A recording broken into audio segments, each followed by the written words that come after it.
In this video, I'll be showing you how to send large or big files on Outlook. It's a very simple method, so if you find this video helpful, be sure to drop a like and subscribe. But anyways, getting into it, you have to bypass Outlook's default attachment limit, which caps file uploads to 20 megabytes to 25 megabytes.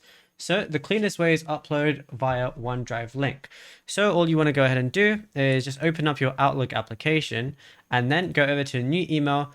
And then all you want to do is once you're on your subject area, press attach file to this item, browse this computer, and then just, add whatever you want. So let's say I wanted to add this. It's going to say upload and share as a OneDrive personal link. So it's going to be uploading right now. And then that's it. All you got to do is once it's uploaded, you can just go ahead and press send, and then you'll be good to go. It's then going to send, and you can also do the same thing with Google Drive if you ever want to do that too.